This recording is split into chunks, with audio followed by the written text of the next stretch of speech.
Hello and welcome. ऐसा ना वैसा सिर्फ पैसा पॉडकास्ट में आपका एक बार फिर से स्वागत है। इस पॉडकास्ट में मैं इन्वेस्टमेंट की दुनिया की ऐसी पर्सनालिटी को लेकर आती हूँ जिन्होंने इन्वेस्टमेंट की दुनिया को बहुत करीब से देखा है, आपके पैसों का ख्याल रखते हैं और बहुत क्लोजली वॉच करते हैं। चाहे इक्विटी मार्केट्स के अप्स एंड डाउन हो, मैक्रो इकोनॉमी के बदलते हुए पैरामीटर्स हो, या फिर जियोपॉलिटिकल टेंशन का पारा जब उबल रहा हो, तो उनका ध्यान इस पर रहता कि आपका पैसा बनता रहे और आपकी वेल्थ क्रिएशन की जर्नी में किसी भी तरह का ब्रेक नहीं आए। आपको बाजार समझ में नहीं आ रहा, आप बार बार पोर्टफोलियो अलट पलट के देख रहे हो, कह रहे क्या कर दिया मैंने, अब क्या करूं? तो इन तमाम सवालों का जवाब देने वाले हैं मेरे साथ हैं 12 लाख करोड़ से ज्यादा का एयूएम संभालने वाले, यानी ये निवेशकों का सिर्फ पैसा नहीं है, उनका भरोसा है, उनके सपनों को पूरा करने की जिम्मेदारी है। देश के सबसे बड़े एएमसी एयूएम के हिसाब से एसबीआई म्यूचुअल फंड के डेप्यूटी एमडी और joint CEO DP Singh sir. Singh sir, thank you so much, आपने वक्त निकाला मनी नाइन के लिए। Thank you Priyanka, it's always a pleasure talking to you. Thank you sir. अभी बताइए, बहुत कुछ चल रहा है, इन्वेस्टर जो है वो बहुत नर्वस हो गया, ये जो अनसर्टेनिटी अभी भी बरकरार है, सीज फायर के अनाउंसमेंट हो गए, पर हमें भी पता है कि ये जो है ना, जब तक ये तू मैं बनी रहेगी तब तक मेरे पोर्टफोलियो को लेकर के मुझे टेंशन हो रही है। ये टेंशन कैसे दूर करेंगे? देखिए, सबसे पहले तो ये है कि तू मैं मेरा मेरा कोई we don't have any influence. हम इसको ना रोक सकते हैं ना बढ़ा सकते हैं। हमें तो सिर्फ अपने ऊपर, अपने बिहेवियर के ऊपर ध्यान देना है कि मेरा बिहेवियर, ये जो लॉन्ग टर्म इन्वेस्टर है जो, उसको कोई फ़र्क नहीं पड़ना चाहिए इन चीज़ों से। बल्कि ये जो मौके होते हैं, ये मौके होते हैं फॉर फंड मैनेजर के लिए कि वो रीबैलेंस कैसे करे पोर्टफोलियो को, और इन्वेस्टर के लिए कि कैसे अपना भरोसा बनाए रखे। क्योंकि भारत की जो ग्रोथ ट्रैजेक्टरी है वो इंटैक्ट है। अल्टीमेटली ये चीज़ों का अंत तो होना ही है। पहले हमने देखा पूरा 1 महीना सवा महीना लड़ाई चली, सीज़ फायर हुई। सीज़ फायर, कोई भी जब चीज़ बहुत ऊंचाई तक चली जाती है उसको एकदम से नीचे लाना मुश्किल होता है। ये जो हम इसके इफ़ेक्ट, आफ्टर इफ़ेक्ट्स थोड़ा देख रहे हैं हम, तो ये भी ठीक हो जाएंगे। और क्योंकि sanity ultimately prevails, sanity prevailed, right. सुबह हम सोच रहे थे शाम को सिविलाइजेशन ख़त्म हो जाएगी, एक पूरी सिविलाइजेशन का अंत हो जाएगा, और 2 घंटे पहले अगर रुक जाता तो वी शुड बिलीव कि सैनिटी का कुछ मतलब है, लोग समझ जाते हैं अल्टीमेटली। छोटा मोटा तो देखो, इतना बड़ा विश्व है, इतना कोई ना कुछ साइड पे चलता रहेगा। मेरे को याद आता है जब रशिया यूक्रेन का वॉर शुरू हुआ था, पूरी मार्केट में कितना धमाल आया था, पर अभी वो एक मैटर ऑफ रूटीन बन गया है, उसके तरफ कोई बात भी नहीं कर रहा। परंतु ये जो ईरान वाला कन्फ्लिक्ट था, क्योंकि ये पूरे विश्व की इकोनॉमी को इम्पेक्ट करता है, because energy transmission through Iran and all the, but I am very sure, पूरा भरोसा है कि ये बहुत जल्दी सही हो जाएगा और इन्वेस्टर्स को मार्केट में पैसा बनाने का मौका मिलेगा भी। एक्चुअली जो मार्केट गिरी है, इसमें भी लोगों को पैसा बनाने का मौका मिला है। Only thing is, don't be worried about the long term trajectory. हाँ, जिस व्यक्ति ने अभी पैसा डाला, पिछले 3 महीने में पैसा डाला, तो ये बात सोच के चलो उसने पैसा 3 साल के लिए डाला था, 3 महीने पहले डाला, डाउन है तो कोई चिंता करने की ज़रूरत नहीं है, ये वापस आ जाएगा। और पिछला अगर हम इतिहास देखते हैं मार्केट का, तो ऐसा बहुत बार हुआ है। 1992 में हुआ, 2000 में हुआ, 2008 में हुआ, कोविड के टाइम में हमने देखा। तो ऐसी गिरावट के बाद हमेशा वी शेप रिकवरी आती है। परंतु एक चीज़ और जो मैं इसमें ऐड करना चाहूँगा, अभी इन जो ये इतने हालात ख़राब थे, उसमें भी कई कंपनी जैसी हैं बिल्कुल तन के खड़ी रही, उनके जो भाव नहीं गिरे, क्योंकि वो उनके बिजनेसेस इतने स्ट्रॉन्ग हैं। तो वही है इन्वेस्टर्स को मैसेज के, बने रहिए, डटे रहिए, आपको किसी चिंता की ज़रूरत नहीं है। आपने कहा कि ये अच्छा समय होता है जब आप थोड़ा रीबैलेंस करो, और आप क्या देख रहे हैं, आप लोग अंदर से क्या बदलाव कर रहे हैं, स्ट्रैटेजीज बदल रहे हैं? क्योंकि एक समय था कि म्यूचुअल फंड कंपनियां कैश ज्यादा होल्ड कर रही थी ड्यू टू अनसर्टेनिटी, अभी भी है, उसको अब डिप्लॉय करने का समय आप लोगों के पास है। क्या कैश होल्डिंग है, और आप कैसे स्ट्रैटेजी में कुछ चेंज कर रहे हैं given the present situation sir? This is always evolving. ये जो चीज़ हमेशा बनी रहती है, और this is nothing unusual for us. क्योंकि अगर हम देश की वजह से ना देखें या किसी सेक्टर की वजह से ना देखें, उतार चढ़ाव तो चलते रहते हैं। और ये इवॉल्विंग टाइम्स जो होते हैं, इसमें ऐसे हालात में होता है कि मौका ज़्यादा मिल जाता है। आपको लगता है कि यार ये वाला जो स्टॉक है मैं ख़रीदना चाहता था, पर मेरे हिसाब से वैल्यूएशन नहीं थी, आज मेरे हिसाब से वैल्यूएशन है। तो मैं, अगर मेरे पास कैश है तो मैं कैश डिप्लॉय कर देता हूँ। और वैसे भी इनफ्लो तो आ ही रहे हैं, एसआईपी के इनफ्लो तो रुके नहीं। तो आज की डेट में हम अपने फंड हाउस की बात करें तो 4,000 करोड़ से ज़्यादा का पैसा हमारे पास हर महीने आ जाता है। तो हर 410 करोड़, 4,000 करोड़ का अगर महीने का है तो आप समझो कि वर्किंग डे के हिसाब से हर रोज़ 150 करोड़ आता है एसआईपी का पैसा। तो पैसे की कमी नहीं है, कैश भी है, बट जहाँ जहाँ मौका मिलता है हम अपने पोर्टफोलियो को रीबैलेंस करते रहते हैं और किया भी है। और निवेशक का भरोसा बना रहेगा। तो ये पूरी वॉर की सिचुएशन, ये अनसर्टेनिटी, और हमने सुना आरबीआई गवर्नर को भी, उन्होंने कहा इन्फ्लेशनरी प्रेशर भी हम देखेंगे, ये मैक्रो इकोनॉमी के लिए थोड़ा बुरा समय तो रहेगा ही।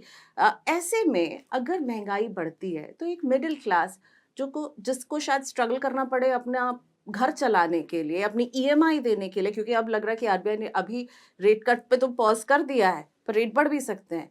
ऐसे में क्या वो मिडिल क्लास जिसको ईएमआई भरनी है, जिसके लिए खर्चे बढ़ जाएंगे, आपको ये फिक्र है क्या डीपी सर कि वो शायद इन्वेस्टमेंट थोड़ा सा रोक दे या कम करे? देखिए, ये समय सबके लिए एक बहुत क्राइसिस वाला समय होता है, जब इन्फ्लेशन बढ़ जाए, रेट बढ़ जाए, सरप्लस कम हो जाए।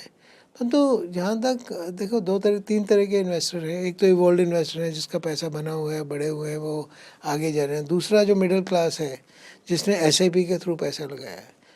परंतु सबसे बड़ी बात ये हुई है हिंदुस्तान में, एक सक्सेस स्टोरी है कि किसी भी व्यक्ति ने जिसने एसआईपी में पैसा लगाया उसने इसको अपने एक्सपेंस बकेट में रखा है कि ये तो मेरा जाएगा ही, जैसे बिजली का बिल जाएगा इतना एसआईपी में जाएगा, ये वो।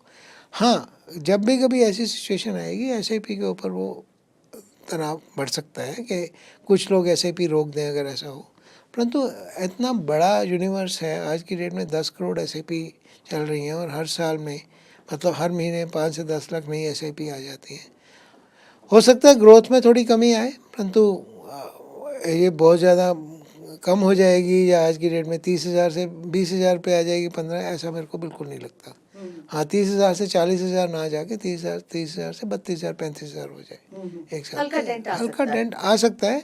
वो भी अगर ये चीज़ें बढ़ी रहे, अगर इन्फ्लेशन के साथ आपकी मार्केट बढ़िया कर रही है, because market generally inflation plus growth plus something देती है और वैल्यूएशंस डाउन है। अगर मार्केट में रिटर्न बन रहा है तो मेरे को नहीं लगता कि लोग उसमें से पैसा निकालेंगे। अगर होता है कि महंगाई भी बढ़ गई, इन्फ्लेशन बढ़ गई, ग्रोथ कम हो गई, परंतु मेरा ऐसे भी जा रहा है और मार्केट भी नेगेटिव रिटर्न दे रही है, तो ऐसे सिचुएशन में टेम्परेरीली होता है।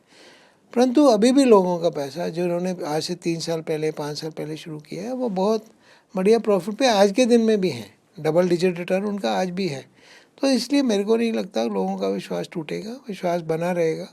और लॉन्ग टर्म के लिए तो है ही है, लॉन्ग टर्म थोड़ा और ज़्यादा लॉन्ग हो जाता है। जैसे अगर नॉर्मल सर्कमस्टांसिस में अगर हम 3 साल की बात करते हैं तो ऐसे हालात में हम 5 साल की बात करेंगे, तो अल्टीमेटली तो पैसा बनेगा। क्योंकि ये आपने जो कहा कि 3 साल की हम बात करते हैं, शायद 5 साल के लिए, तो जब इस तरह के इवेंट होते हैं तो आपको क्या लगता है कि वो मेरे इन्वेस्टमेंट का पूरे रिटर्न पर कितना इम्पैक्ट डाल सकते हैं और मुझे शायद अपने गोल को थोड़ा आगे करना आगे पड़ेगा? करना पड़ेगा, यस बिल्कुल वही कितना है। इम्पैक्ट कर सकते हैं सर ये देखिए, वॉर लाइक अगर मेरा सिचुएशन? गोल जिसके लिए मैं कर रहा हूँ वो 6 महीने से 1 साल आगे की ही है, तो के लिए तो हमारा हमेशा यही सुझाव रहता है कि आप पैसा निकाल के एक सेफ डेट फंड में या आर्बिट्राज फंड में, या अगर इक्विटी फंड में है तो इक्विटी फंड में से निकाल के मल्टी एसेट फंड में डाल दीजिए, या 100% इक्विटी फंड से आप कंजर्वेटिव हाइब्रिड या बैलेंस एडवांटेज में डाल दीजिए। परंतु अगर बिल्कुल 6 महीने के नज़दीक है तो definitely it should be in liquid fund और दी अल्ट्रा शॉर्ट टर्म फंड, वो तो है। अगर मेरा अनसर्टन गोल है कि 5-10 साल में मेरे को पैसा चाहिए, तो उसके लिए मेरे को चिंता की ज़रूरत नहीं है, वो तो वापस हो जाएगा पैसा। इस समय में आपने इन्वेस्टमेंट का क्या बिहेवियर देखा, इन्वेस्टर्स का क्या बिहेवियर देखा, बदला कुछ? क्योंकि सिप के इन्फ्लोज तो वही बने रहे सर, तो यानी अब इन्वेस्टर मैच्योर तो हो गया है। हाँ, हो गया है, परंतु उसमें एक ऐसा नहीं है कि बिल्कुल इम्पैक्ट नहीं आता। कुछ लोग अगर ऐसे भी बंद कर रहे हैं, there is another set of people who are entering also. तो नेट नंबर जब हम देखते हैं 30,000 32,000, तो वो हमें ये बताता है, मैनेज हो जाता है। परंतु yes, there are people who have stopped also, but it will be, I will say, not a very very discouraging number और डिसअपॉइंटिंग नंबर।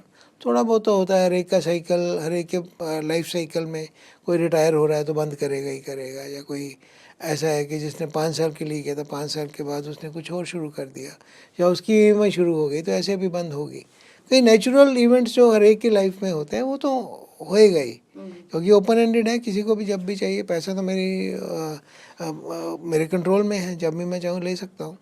तो वो तो थोड़ा बहुत चलता रहेगा, इसमें बहुत ज़्यादा till the time net we are positive, we should not be worried. आपको जितना एक्सपीरियंस है इस मार्केट का, उस उम्र के अब इन्वेस्टर्स इस मार्केट में जुड़ गए हैं दीपी सर, ठीक है, वो जितने क्विक है डिसीजन लेने में और जितना वो इक्विटी को वो ट्राई करना चाहते हैं उसमें उतने ही क्विक है, इससे निराश भी हो जाते हैं। तो उनको आप क्या मैसेज देना नहीं, चाहेंगे? वो भी ना देखिए, वो जो हम जेन जी की या इनकी बात करते हैं ना, I absolutely agree with you, वो ऐसा करते हैं, परंतु धीरे धीरे वो भी सीख जाते हैं कि इसका कोई फ़ायदा नहीं है। अभी सबसे बड़ा जो बदलाव हमने देखा है, जो उनकी लॉन्जिविटी होती थी 3 महीने 6 महीने, ऐसे भी चला दी, बंद कर दी, क्योंकि अभी इतनी ईजी हो गया, डू इट योरसेल्फ। अपने फ़ोन पे बैठ के रात को 11 बजे अपने काउच पे बैठ के ही वो ऐसे भी कर देंगे और उसी को कैंसिल भी कर देंगे, परंतु वो लॉन्जिविटी थोड़ी बढ़ गई है। अभी जो पहले 3 से 6 महीने होते थे, अब वो 6 महीने से 1 साल तक हो गई है, कि people are, even the youngsters are getting into the discipline mode. Okay, so that's a good news for you. So आप एक इन्वेस्टमेंट बिहेवियर जो आप चाहेंगे लोगों को कहना चाहेंगे कि ये बदल लीजिए, ये आपको नुकसान पहुंचा रही है। नहीं, वही है जो आज भी लमसम में ऐसे भी का पैसा है लॉन्ग टर्म गोल के लिए, ऐसे भी पैसा ऐसे भी बंद नहीं होती, पर ऐसे ही का पैसा बीच में से निकल जाता है। तो वो ऐसे ज़रूरत है तो ज़रूर लीजिए, पर उसको रिप्लेनिश कर दीजिए उसको, मतलब ऐसा नहीं निकल गया तो फिर आपका लॉन्ग टर्म गोल आपको कभी आप अचीव नहीं कर पाएंगे। एक तो वो है, दूसरा क्या है, पैनिक में मत आइए, ये चीज़ें चलती रहती हैं। Volatility is the friend of the market. Volatility से आपको पैसा बनाने का मौका ज़्यादा मिलता है, उससे घबराइए नहीं। अगर आज की डेट में मेरा कल अगर पिछले 5 दिन में 5% हमारा मार्केट, या पिछले 15 दिन में 5% डाउन हुआ, तो कल एक दिन में 4% बढ़ भी गया। तो आज फिर आधा परसेंट 1% डाउन है। तो ये चीज़ें चलती रहेंगी और market is never a straight line. Discipline रखिए, बने रहिए, डटे रहिए, आपको पैसा बनाने का मौका ज़रूर मिलेगा। जरूरत है तो पैसा निकालिए, लेकिन उसको रेप्लेनिश करना नहीं भूलिएगा, वो बहुत जरूरी है। ये बताइए, आपने बात की कि इस टर्मोइल में भी कुछ कंपनियां डटी रहीं, तो कौन से वो सेक्टर्स हैं जो आप लोगों को अच्छे लग रहे हैं, और कौन सी कंपनी जो डटी रही उसमें आपने क्या देखा, क्या बात थी कि आपको लगा कि वो डटी रही? नहीं, देखिए क्या होता है, हमारी इतनी बड़ी इकोनॉमी है, 140 करोड़ लोग हैं हमारे पास, हमारी मार्केट इतनी, इंटरनल डोमेस्टिक कंजम्पशन इतनी ज़्यादा है, तो जो हमारी कंपनीज हैं, they are doing well, they are not see dependent only on the exports, they are having lot of internal consumptions. और ऐसा भी नहीं है, इंपोर्ट की भी बात करूं तो इंपोर्ट में भी जो एक थोड़ी हेडविंड्स आ रही थी, उसकी वजह से कुछ लोगों का धंधे पे असर पड़ा, but companies are very very strong nowadays. और जहाँ तक सेक्टर का सवाल है, इस माहौल में सब सेक्टर में आपको अच्छी कंपनीज मिल जाती है। मल्टी सेक्टरल अप्रोच, कोई भी एक सेक्टर नहीं होता। हाँ, कई चीज़ें होती है, जैसे एआई की वजह से आईटी सेक्टर में हेडविंड्स आई, तो that at sector as such will be impacted. परंतु अगर हम बैंकिंग की बात करें, तो अब बैंकिंग का जो यूनिवर्स है इतना बढ़ गया है, इट्स नॉट ओनली बैंकिंग भी है, इसके बाद एनबीएफसी है, इस पर स्मॉल फाइनेंस बैंक है, कोऑपरेटिव बैंक्स हैं, ये सारी चीज़ें बढ़ गई है। सारे मार्केट में भी लिस्टेड में स्मॉल बैंक्स बहुत आ गए। तो ये सिर्फ जो सेक्टर हैं हमारे, because of our IBC code also, the credit system is very good, तो ये सेक्टर बढ़ता ही रहेगा। ये जैसे होता है, ये बहुत अच्छा सेक्टर है। परंतु ऐसा नहीं है कि मैन्युफैक्चरिंग में अपॉर्चुनिटीज़ नहीं है, या और कोई सेक्टर है उसमें अपॉर्चुनिटी सब जगह मिल जाती हैं। आपकी रिसर्च स्ट्रॉन्ग होनी चाहिए, आपके पास टीम बढ़िया होनी चाहिए जो कि इन कंपनीज़ को जाके ढूंढ सके। तो इसलिए ये जो कैपेबिलिटीज़ हैं, जनरली जो बड़े फंड हाउस के पास ज़्यादा होता है as compare to a smaller fund house, because of the size alone. जैसे कि अगर मैं अपनी बात करूँ, तो हमारे पास आज की डेट में करीब 70 लोगों की इन्वेस्टमेंट टीम है। हर सेक्टर के लिए एनालिस्ट है, और एनालिस्ट को हेल्प करने के लिए हमारे पास चैनल चेक के लिए ग्राउंड पे बहुत लोग हैं जो उनको इनपुट देते रहते हैं कि ग्राउंड लेवल पे क्या होता है। तो ये सिर्फ ये जानना कि कंपनी स्ट्रॉन्ग है, वो अपनी कंपनी किस वजह से स्ट्रॉन्ग है, क्यों स्ट्रॉन्ग है और कितनी देर स्ट्रॉन्ग रहेगी, उसके ऊपर, क्योंकि we always invest in future, We don't invest in past. Whereas unfortunately investors always look at the past returns, not the future. कोई देख नहीं पाएगा, वो हमारा है ही अनसर्टन, तो उसमें तो क्या देखेगा फ्यूचर में. परंतु इसलिए कि research is very very important and research capability is something which takes the investment wherever they want to तो एक बिजनेस की, अच्छे रोबस्ट बिजनेस की क्या पहचान होती है? अच्छे बिजनेस की सबसे पहले तो हमारे यहाँ पे the credibility of the management, then leadership position, the market share कितना है उनका, and what is the visibility of the market share. उनके पास कम्पिटिटिव एज क्या है. कोई ऐसी चीज़ तो नहीं है कि आज मैं कुछ चीज़ कर रहा हूँ वो तो कोई भी कर सकता है, कल को दूसरा कर देगा तो मेरे मार्जिन कम हो जाएंगे. If I am doing something unique जिसको करना मुश्किल है, तो ऐसे कंपनी, तो ये जो चीज़ें हैं, market share, market leadership position, credibility of the management, these are very very important thing, and there are so many checks and balances today. आज की डेट में, because thanks to AI, thanks to all the tools available to the investment team and the research team, they can dig into the history of any company, any individual. तो पहले वो बड़ा मुश्किल होता था कि सुनी सुनाई बात होती थी, परंतु आज की डेट में ऐसा नहीं है. हर एक बंदे के बारे में सबको सब कुछ मालूम होता है. आप लोग एआई टूल का इस्तेमाल कर रहे हैं SBI mutual fund better investment experience देने के लिए, बेटर सिलेक्शन के लिए? क्या Of SBI course, mutual of fund कर course, रहा है? of course, of course. Machine learning, हमारे we have a separate team which is we have created in-house softwares also which reads the balance sheets and all, give us the analysis also. In addition to the human capital, human mind जो होता है वो तो ज़रूरी है ही है. परंतु we are very aggressively using all the digital. For your research? Yes, Okay. research, investment, reading the financial statements, looking at the behavior, looking at the sentiment in the market. There are different models which we have created.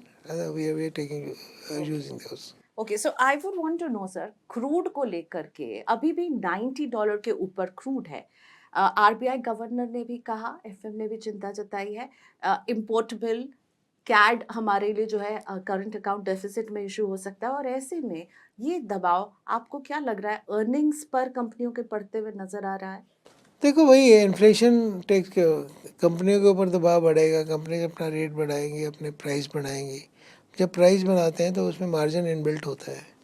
Ultimately हमें देखना है कि earnings पे कितना impact होएगा. Short term में तो impact आता ही आता है, तो लॉन्ग टर्म में इम्पैक्ट कितना होता है, ये $90 प्लस कितनी देर चलेगा, ये सारी चीज़ें. परंतु बहुत सी चीज़ें जो बड़े आराम से हो रही हैं, रिन्यूएबल एनर्जी और electrification of so many things in so many sectors, those will take, but these headwinds are part and parcel of the game. तो आने वाले टाइम में कैसे होगा, इसको कैसे नेविगेट करती हैं कंपनी, वो देखना पड़ेगा. परंतु यस, प्रॉब्लम तो है ही है. अगर आरबीआई बोल रहा है, सारे लोग बोल रहे हैं, प्रॉब्लम है, हेडविंड्स हैं, but we have to navigate this things. आपका क्या मंत्र रहने वाला है इसको नेविगेट करने के लिए? नहीं, मंत्र तो यही है, ये हमारा एक बड़ा सिंपल मंत्र है. भरोसा बनाए रखिए, डिसिप्लिन बनाए रखिए, चिंतित मत होइए. अगर लग रहा है कि बहुत ज़्यादा हेडविंड्स हैं, या जो फर्स्ट टाइम इन्वेस्टर हैं उनको लगता है कि वो कहाँ पे हैं, तो उसके लिए आज की डेट में सोल्यूशन सबके लिए है. फर्स्ट टाइमर के लिए we have multi asset allocation fund और बैलेंस एडवांटेज फंड, जहाँ पे हम देखते हैं किस समय कितना इक्विटी में लगना चाहिए, सेंटिमेंट क्या बोल रहा है. परंतु उसमें मार्केट का टैक्सेशन का बेनिफिट लेना है तो इन्वेस्टर को अल्टीमेटली तो कहीं ना कहीं इक्विटी में आना ही पड़ेगा. This is very very clear. Equity is one asset class which is there. Then for involve investor तो और बहुत चीज़ें हैं, PMS है, AIF है, या और बहुत सी स्कीम्स आ जाती हैं. But since we are SBI, we talk too much about the retail investors and the first time investors. I think this is the best time to be in these kind of categories like multi asset allocation. तो अभी डरना नहीं है, अभी निवेश क्या करना है, है. निवेश तो करना ही है. क्या उसके अलावा तो क्या कर, आपके पास अल्टरनेटिव क्या है? बैंक डिपॉजिट है, रख सकते हो आप, परंतु वो लेजी मनी ही रहेगा. If you want money to be active as you are, you have to be in the active funds. That's what it is. TP sir, FIIs लगातार पूरे साल बेचते रहे, अप्रैल में भी बेचते रहे, बेचे ही जा रहे हैं.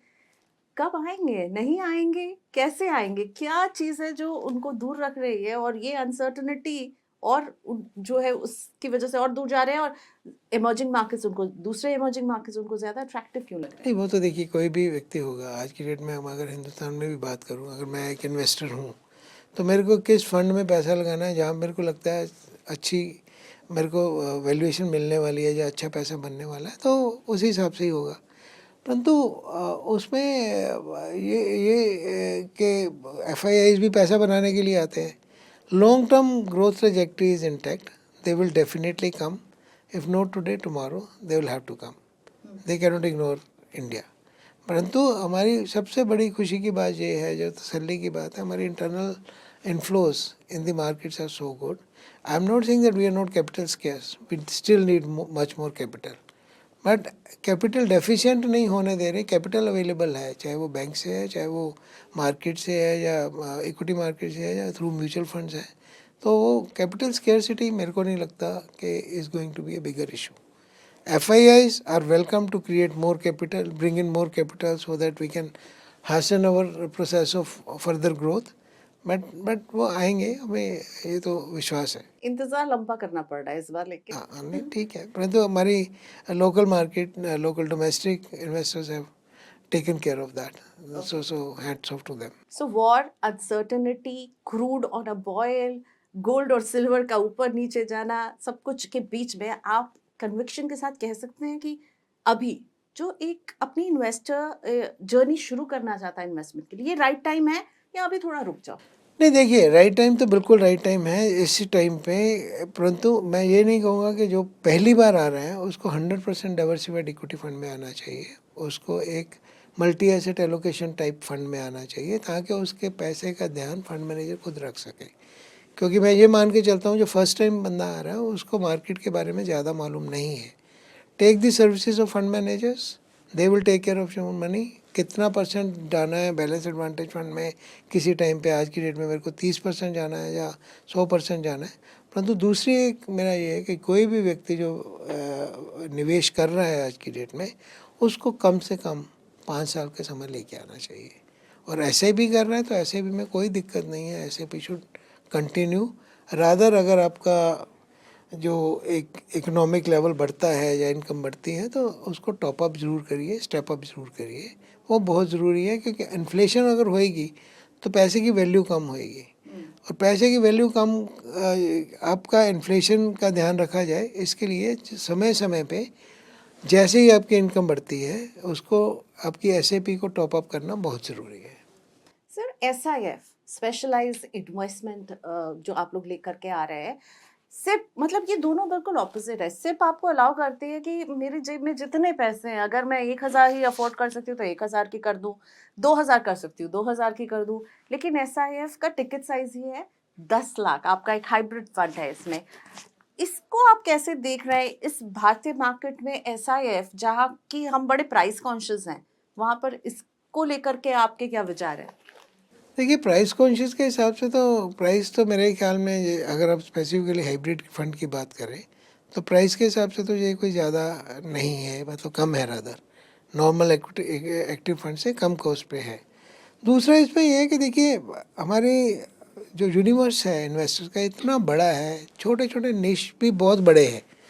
अगर मैं 2% की बात करूँ तो 2 करोड़ हो जाता है, 2.5-3 करोड़ 4 करोड़ हो जाता है।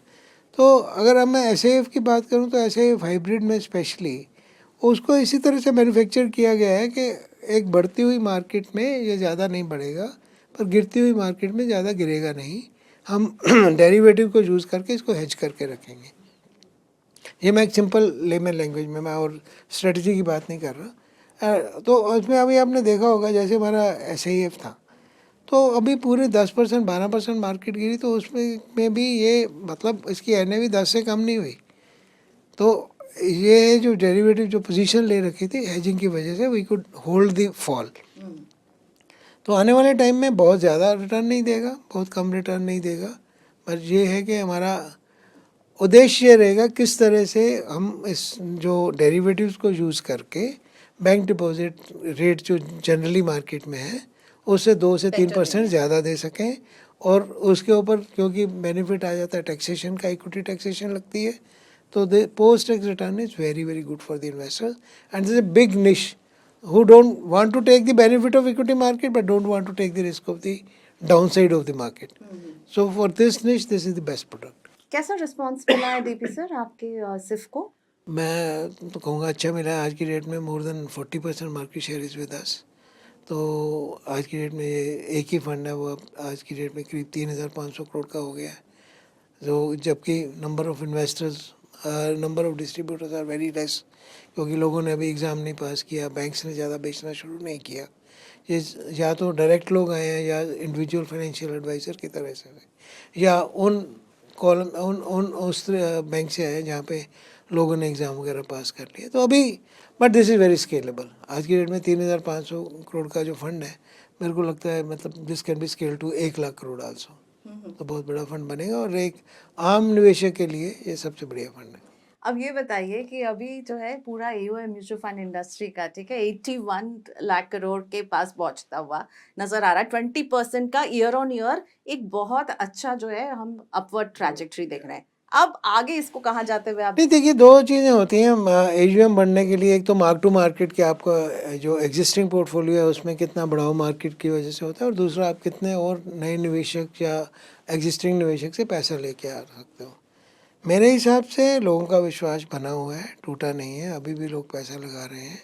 तो मेरे को लगता है कि ये साल भी, क्योंकि ये साल शुरू हुआ है एक डाउनवर्ड लेवल से, तो मेरे हिसाब मेरा अगर पूछेंगे तो मेरे हिसाब से 10 से 15% की मार्क टू मार्केट गेन और 15 से 20% का नेट सेल्स, तो उस हिसाब से 25% की जो ग्रोथ, मैं 25 से 30% की ग्रोथ मार्केट में अभी भी देखता हूँ। Okay great. अब हम बस लास्ट लेग पर पहुंच गए हैं और मैं आपके लिए कुछ वन लाइनर्स जवाब आपसे जानना चाहती हूँ, ठीक है। इन्वेस्टमेंट में दिल की सुने या दिमाग की, क्योंकि हम ज़्यादातर देखते हैं कि जो इन्वेस्टर कहता है मैं लॉन्ग टर्म के लिए हूँ, जैसे मार्केट गिरता है वो कहता है पैसा निकाल लेता हूँ। तो दिल की सुने या दिमाग की, क्योंकि दिमाग की आपके विचार क्या है इस पर? निश्चित रूप से दिमाग की सुनिए, दिल की नहीं सुनिए? कि दिल की सुन के आप अपना बैलेंस खो बैठोगे, आप डिसिप्लिन खो बैठोगे। दिल गुमराह कर देता है थोड़ा। मार्केट क्रैश जब होता है तो यहाँ पर डर रखना है या इस डिप में सिप करना है? ना तो सी बहुत ज़्यादा डरना तो है ही नहीं। डरोगे तो मतलब डर के आगे तो जीत ही होती है, हार तो नहीं होती। तो मेरे हिसाब से डरना नहीं है। बाकी सिप तो मेरे ख्याल में चलती रहनी चाहिए। They should not be any deep into. अगर डीपी सर अभी नौकरी शुरू कर रहे होते, एक यंग डीपी होते जो अभी अभी उन्होंने नौकरी शुरू की है और उनको अपना इन्वेस्टमेंट करना होता, तो वो पहला इन्वेस्टमेंट अपना क्या चुनते? कम से कम 25% of my flow I will invest day one, जिसमें 15% एक्टिव फंड में करता है, इक्विटी फंड में, और 10% इंडेक्स फंड में। ओके, सो म्यूचुअल फंड ही करते, ठीक है। इक्विटी का भरोसा नहीं है, इतनी वॉलेटिलिटी देखी है और गोल्ड देखिए क्या एक ही बार में क्या रिटर्न दे दिया, उनको क्या कहेंगे आप? आप उस व्यक्ति से पूछिए जिसने हाईएस्ट लेवल पे गोल्ड खरीदा है, तो वो आज की डेट में 15% डाउन पे बैठा है एक ही साल में। एक ही साल में। तो ऐसा नहीं है। Gold is always considered as a hedge against any other eventuality. It will continue to remain that. This period should not be taken as a representative period. This is something very unusual. अच्छा, one liner के बीच में एक और सवाल, जनवरी में आपने देखा था गोल्ड ईटीएफ के जो इनफ्लोज जो एकदम बढ़ गए थे, कितने गुना, आप उससे सरप्राइज हुए थे? बिल्कुल surprise, because there was a FOMO, मतलब there was a fear of missing out कि कहीं मैं रह ना जाऊं। हाँ। तो ऐसी चीज़ में हम, ठीक है हमारे पास प्रोडक्ट है, पैसा आएगा, परंतु आपने देखा होगा हम ऐसे वक्त में कभी भी इन्वेस्टर को पुश नहीं करते। हमने कोई एडवर्टीजमेंट नहीं दी, कहीं ऐसी कोशिश नहीं की कि लोगों से, परंतु एक व्यक्ति को अवेलेबल है, अगर कोई ख़रीदना चाहता तो पैसे आते, तो पैसे हमने संभाले हैं। परंतु हमने अपनी तरफ से ये कभी नहीं बोला कि नहीं नहीं गोल्ड में पैसा डालिए। ऐसा नहीं है हम गोल्ड के अगेंस्ट हैं, but gold is a hedge against any other. पूरा पोर्टफोलियो नहीं हो सकता, एक पोर्टफोलियो का छोटा 5% 10% हो सकता है ओवरऑल, और वो उतना तो मतलब मिडिल क्लास के लोगों के घर पे पड़ा रहता है। Okay, coming back to one liner, one advice of DP sir जो इतना सारा लोगों का पैसा संभाल रहे हैं, इंश्योर कर रहे हैं कि भरोसा दिला रहे हैं कि आप निवेश करते रहिए, आपका एक एडवाइस इन्वेस्टर्स को अभी? बने रहिए, डटे रहिए, आपको चिंता की ज़रूरत नहीं है, अपने दिमाग को बैलेंस रखिए, डरने की कोई ज़रूरत नहीं है, कीप इट अप। इस साल की कोई चिंता? कोई चिंता नहीं। तो यानी आपका मैसेज है लगे रहो मुन्ना भाई, डरने का टाइम नहीं है, अभी तो निवेश करने का टाइम है। जब भी सर आपसे मिलती हूँ ना, तो मुझे लगता है मैं निवेश के बारे में तो जो सीखती हूँ, एज इंडिविजुअल भी मैं बेटर इन्वेस्टर बनती हूँ, समझती हूँ कि हाँ मार्केट में जो अनसर्टेनिटी हो, डीपी सर कह रहे हैं कि देखिए भरोसा रखिए तो भरोसा रहेगा। DP sir, thank you so much. Thank you so much. Thank you. Thank you.